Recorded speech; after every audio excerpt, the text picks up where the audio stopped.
this segment to discuss the growth pavement for homegrown brands. We've got a great panel for you. So let's get them up here on stage and get things moving. We've got the Managing Director of The Little Things, Hassan Tamimi, joining us for this one. Co-founder of Project Chaiwala is Justin Joseph. The CEO of Meanwhile Jewelry, Syed Ghanem Al Suwaidi. Dennis Wallace, who is the founder of the Wallace and Company. And of course, Ahmed Yusuf, CEO of Minimalist. This one's brought to you by the friends at GreenHonchos. Moderator for this section is the founder and the director of GreenHonchos, Navin Joshua. To become disruptors and shape the future of retail. Digital commerce is no longer a supplementary revenue channel. It has become a vital part of staying competitive and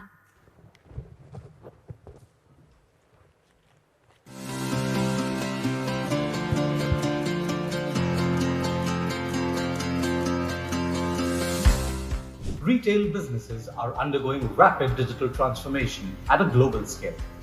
Certain brands are seizing the opportunity to become disruptors and shape the future of retail. Digital commerce is no longer a supplementary revenue channel.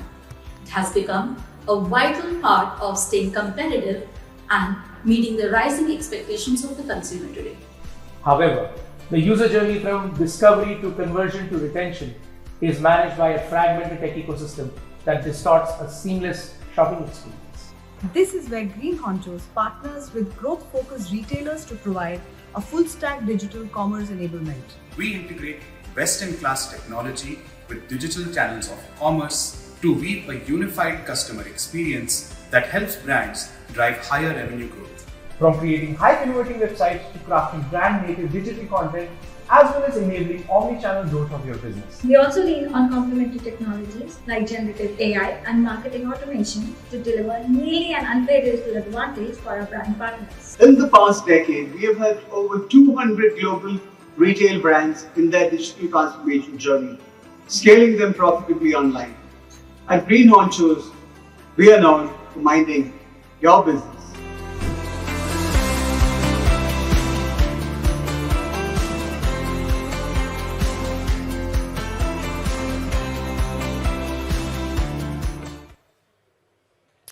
Hi, good morning. This is Navin Joshua representing GreenHonchos. I have an extremely diverse panel of homegrown brands. Learned so much in our half an hour session calibration just before this. We couldn't stop talking, but we said the remaining we'll have it here. Also, the previous session was about sustainability, and there was a mention by Kunal about the color green becoming less trustworthy. Hopefully with GreenHonchos we'll be able to restore some of that here. So, I'd like to just probably take this discussion forward and introduce our panelists one by one, as they come into the journey.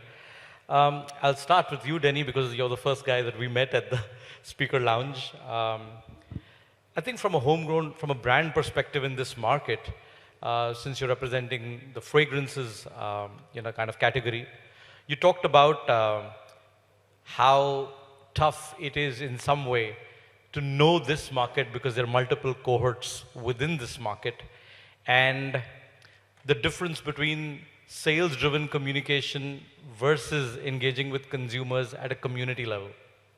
So we'd love to hear your thoughts expanded around that for this market. Yeah, thank you, Navin. I think our experience working in Dubai, is this working?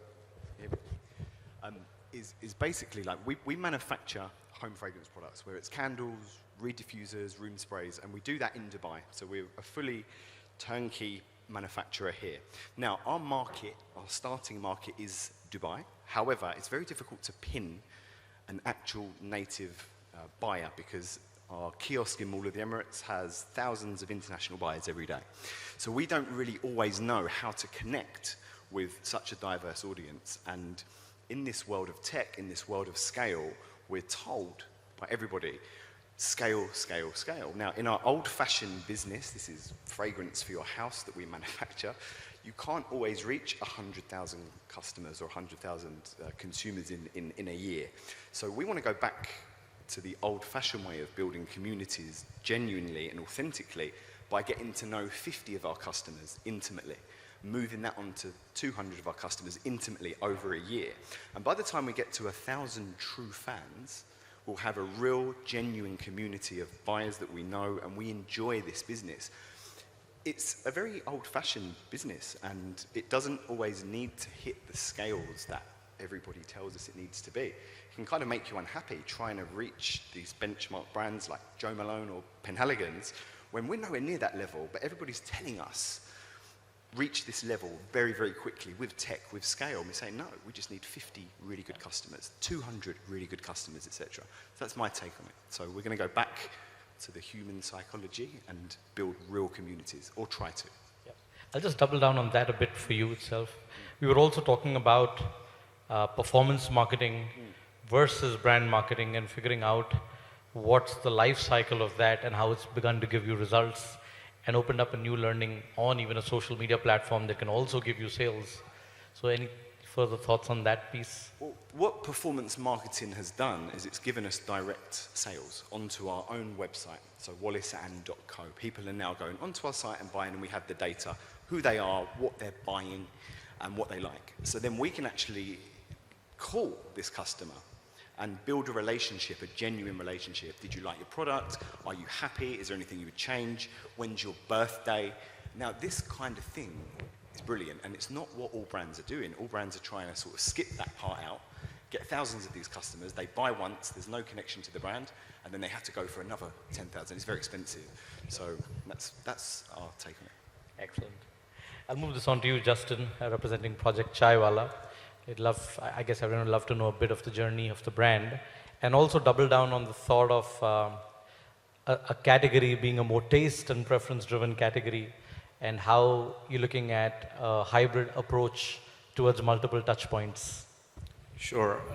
So Project Chaiwala really started between my partner Ahmed and myself from a need of a higher quality product. So that was kind of the starting point. Funnily enough, we used to work as consultants and think of new business ideas, and it was always over a cup of karak. And what brought it together was me being originally Indian but growing up in Dubai, him being Emirati, growing up in Dubai. We shared a similar experience that was brought together by the culture of karak. And there's a huge tea drinking heritage in this region, and especially Dubai. So that was kind of like the core of Project Chaiwala. And as we started, we didn't intend to start just an F&B concept or a coffee shop. The idea was to create a brand that's homegrown, that we can eventually export globally, because it really represents the culture of Dubai and UAE. I mean, there's a huge history behind how chai came from South Asia and became karak. Karak really just means strong, right? But it's a memento of being part of UAE. So we started off with the stores, and eventually we decided to take that experience digitally. COVID was a big driving factor that really led us to start doing deliveries, and how can we translate that experience that people had gotten used to and associated with Project Chaiwala to the digital format. We actually just launched our website now, and we have products that we sell. So at its core, chai or tea is a commodity. How we're differentiating is bringing together that phygital kind of experience where the store is the first touch point. You get the experience, you get the aromas, you get to try the product, you get the sense of community and the brand that we represent, and then once you've tried that product, you can have it in your home as well. I saw Denny smiling when he talked about fragrance and aroma, but that's probably natural. I'll just move the discussion forward with you, Saeed. A tricky category, as you'd mentioned, jewelry. But you brought together an interesting insight about how homegrown brands need a backer or support or leverage right at the start to be able to build nurture their journey as a homegrown brand. So, I think that is a great input I thought you should share with the group from a Memoir perspective. Sure.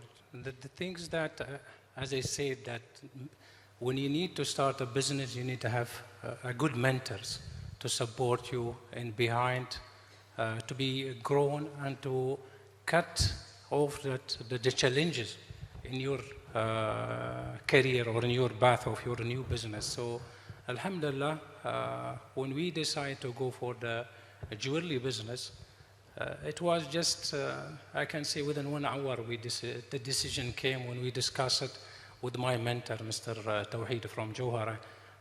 I really, thanks to his support, which was really give me, they reduced it, the time, they reduced I can say the investment, which maybe you need to invest it in a lot of part to be today where I am standing. So alhamdulillah, the steps goes, if you get the right mentor where you get an advice from them, it will help you to grow, it will help you to decide to start the business. And my business, when I decide to start it, I think I should keep it for my kids, because those generations, if I connect them with the business, they will really be part of it for their next future. So I have 2 boys and 2 girls, and immediately I call them that we will start a jewelry business, and that business will be yours. I will be your supporter on the back end, investment, whatever experience. I will be with you as a part of our group of companies, so I need somebody to be. Today I have 2 of my boys fully dedicated on the company, and they are going afternoon to the college. So alhamdulillah, these things help me a lot. Today they like the business, they start choosing the jewelry, they travel with me to the exhibitions, outsourcing the products. All these things you have to be connect them on the day one. Otherwise you will be, and somehow you need to have a partner, you need to have someone to help you to be growth on the next step. It's a very interesting thought and also a very endearing story. Thanks for sharing, Mr. Saeed. I'll take this up with you, Ahmed, representing Minimalist. Primarily, your love for watches came through on your wrist. But you also spoke about Dubai being an interesting place from a target audience perspective, and how it is split into multiple cohorts of target audiences. So if you could just share from your learning as a homegrown brand with a strong cultural sensitivity, what your findings are. Definitely, thank you for that. So being a homegrown brand is a challenging thing. Firstly, being digital initially for the first 7 years of the business, we grew brand awareness through online, social media, influencers, and now that we've opened our stores, it's great that once people start to walk into the mall, they see the brand and they want to interact with the brand, and that's the first touch point in the physical sense. But we have been making several touch points already with our customers. So having this hybrid model of digital as well as online with the physical stores, it has a unique value proposition to the audience here. So answering your question in terms of Dubai being a diverse, having a diverse audience, you have to split between different nationalities. So we've got a huge expat audience. So having the cohort of tapping into different market segments is also a challenge and an opportunity at the same time, which you could tap into through online social media and the like of influencers. But at the same time, it's such a unique point being a Dubai-grown brand. So today that we sit here, this place didn't exist 20 years back. And Sheikh Rashid, he pointed to the Pepsi Cola plant and he said, look, this is going to be the center of Dubai. And today we are at the center of Dubai. And this is the growth that we've been having in Dubai. And we're really blessed and happy to hear that, that Dubai has been successful in doing that. And now that Dubai has become a brand of itself. So being a homegrown brand, it has its challenges that you have to be true to the brand identity. At the same time, you cater to the different cultures within the UAE. So UAE having a rich cultural background, it's difficult to expand outside the boundaries because of the same reason that you've been so successful. How do you expand with having the same brand identity and moving to other countries? But that could now work in your advantage. So, alhamdulillah, we've been really blessed and successful in doing that. The next challenge would be to actually reach out to other countries and to see where the brand could reach out, being Dubai as a backbone of our business. Excellent. Thanks for sharing those thoughts. Great learnings for a lot of the homegrown brands, I think. So Hassan, I'll bring you in. You represent a brand, Little Things and Toys and Collectibles, as you'd like to say.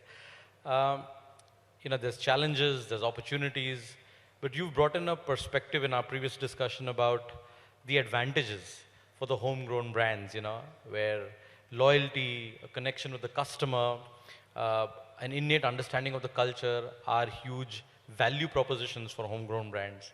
So we would love you to double down into that, positive, for the team here. Great. So when we look at collectibles, it's a niche. It's something that not everyone needs, but it's something that most people want to have. I mean, when you look at a collector watch or maybe collecting perfumes, it can be anything, right? People collect food, people collect souvenirs, tokens, magnets.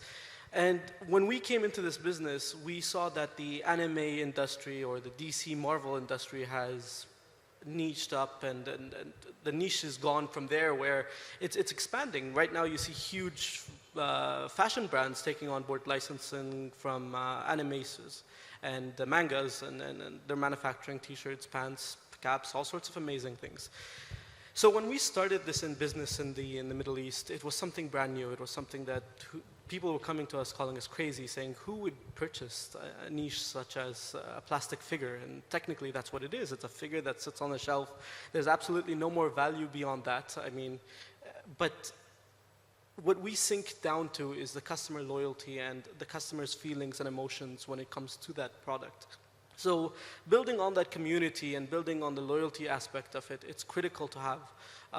We were discussing earlier through a discussion with a fellow panelist, where we should focus on taking a bunch of our customers and cherishing those customers with the small little things, like remembering their birthday, reaching out to them personally and ensuring that we are there for them and we are there to support them. And I think what happens with homegrown businesses is we tend to follow the footsteps of bigger organizations instead of creating our own structure and our own way of growing our business. And something that we've seen throughout the years of us being in this industry is that creating that experience is 10 times more important than copying others in what they do. It's very important in ensuring that we can customize and tailor fit something for our customers and give that personal experience. So what we've done is we've had a loyalty program that is open to the public. It's a purchased program where they purchase the program at a very low price, like Amazon Prime. They get amazing discounts, speed delivery, et cetera, et cetera, et cetera. And then we take that one step forward and say, okay, well, from these customers that are part of our loyalty program, let's pick 100 of them that are going to go into our elite program, which is by invite only. And that's where we tailor fit the experience and ensure that when a customer does go into collectibles, they feel the full luxury experience, just like when you're going to buying a fancy bag or a fancy shoe or something like that. So yeah, that's pretty much what we've done. And good. Yeah. No? So excellent. We covered. In the first round, we've covered challenges, opportunities, advantages. I guess we've got more time to cover a new set of thoughts again. We'll take one round each. Back to you, Denny. I think, we were talking about creating more differentiation as a brand, because all these opportunity markets are known, and that also creates clutter with multiple, businesses, dime a dozen, wanting to tap this market. And it is a growing market gradually. So how do you get more share of wallet? What's the engagement methodology or differentiation that you've thought about as Wallace & Co. Would this come on a B2B level, so us selling to Bloomingdale's, or would it come us selling directly? From what context are you asking? I'm talking from the consumer, direct-to-consumer context. I think it goes back to what I said earlier on. I think it's literally building those connections and giving, first of all, a superior product that's made in the UAE, that's got a story, but then keeping the relationship going. Right. So what we've spoken about is, how in many of these journeys right now of even digital-first brands, the 0 to 1 journey seems to be a lot easier. But that building a connection for the sustainable business, what is the advice to homegrown brands to do the hard yards in the initial journey so that it does not cap off or taper off very soon because the connection is not built? I can only speak from a shared experience, which is like we're 8 years old now, and we've only really recently launched a direct-to-consumer brand, meaning you can buy our products online. We've been in the private label space for 8 years, and we're still in it. So we manufacture for hotels, we manufacture for government, gifts and bespoke stuff. And having a credible and scalable retail brand is really, really difficult. You can get to a certain level, you can sell a few products online, but I'm talking about a commercial retail brand. This is chalk and cheese to somebody selling, 10,000 dirhams online. You're talking, you need systems, people, processes, you need investment, you need know-how. And so without that, you can get to a certain level, but you can't get much further. So we've actually done the hard work where we've been manufacturing for 8 years in Dubai. So now when it comes to our own retail brand, we've got all of the experience from all of the packaging we've made, all of the fragrances we've developed, all of the different materials we've used. And now we're starting almost from scratch with all of that experience. So my experience is different. So I can answer. So Justin, there's a valuable insight where you're talking about, a level fair playing field, saying that homegrown brands are pretty much at page 1 of their growth storybook. And we shouldn't get too far ahead of ourselves in thinking we're competing with brands that have been there for 20 years and more in establishing market share. We'd like you to share your thoughts a little more on that similar line. Yeah, so I think the point we were discussing was that, each company, each brand has its own journey, and there are different stages. Some might be at earlier stages, so it's important as founders not to try and emulate bigger brands that have probably decades of wear and tear behind them and different strategies and whatnot. But I think going back to the point, there's a lot of advantages of being a small homegrown brand. And we tend to focus on that. What are the strengths we have? We're way more agile. We're more in tune with the local market and the preferences and the tastes. But also, it gives us an ability to try and test and iterate and see what works. And I think for Project Chaiwala, that's been the key for us, is the ability to be able to test. For us, Dubai and the UAE in general, given its diverse group of demographics and the cultures around, it allows us to test this as a lab and then eventually be able to take it to any big city, whether it be New York, Berlin, Tokyo, and spread that culture. So for us, I think going back to the point is homegrown has a lot of advantages, and I think we need to leverage off those. One of them being, to Denny's point, is how can we make those connections? It's easier for us to make connections with our customers and a more authentic, genuine connection rather than the bigger brands sometimes. And our tagline is real chai, real people. It's really an ode to that authenticity of that connection. Fantastic. So I'll just change the order a bit. Hassan, we'll get you in here. You were also talking about in terms of extending that connection and that strong point for homegrown brands of the cultural understanding. We're talking about personalization or even retention marketing, and saying something like instant messaging, WhatsApp are also modes that have been used. If you can share some experiences of those interactions and how how they've been engaging for the brand to understand the customer close. So with technology today, it's crazy. There's so much options out there, and as a homegrown business, it's not easy to pick one and say, this is the one I'm going to go forward with. There's a lot of amazing things that are working in different markets, but when you come to the Middle East, it's a completely different ballgame. Something that works very well in the Middle East is WhatsApp. But if you go for example, if you go to Japan, they don't even know what WhatsApp is. Some people don't even have it downloaded on their phone. So customizing and tailor-fitting the experience to your customers, listening to the customers, of course, that's what is critical, and reevaluating that is constantly very important. So we always like to listen to the customers and work with the customers to see what they feel would be the best fit for them. So we constantly do meetings with them and get-togethers to get to understand what their personal feels are, what they feel is needed to be an add-on to their experience and their journey with us at the little things. Excellent. So good, we've got the last 5 minutes for a couple of thoughts. So Saeed, I'll come to you. A question a little more on the back-end supply chain operation level, because you're in a category where the product line flips and moves multiple times even within a year. So how do you manage that pace of the supply chain in a fast-moving category like this? In terms of our products, it is under a niche segment, which only we target maybe, let's say, 99% ladies in different ages. So it is not an easy that I can be in wide range of a product where I can target more variety of audience.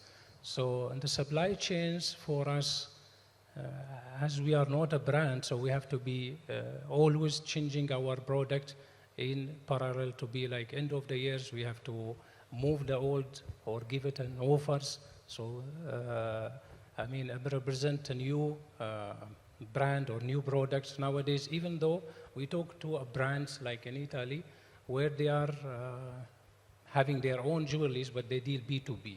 So those is even brings a support to our brand, where we are having a less challenges in terms of back-end support. Those kind of companies, they're giving a good support to represent their brand towards the market.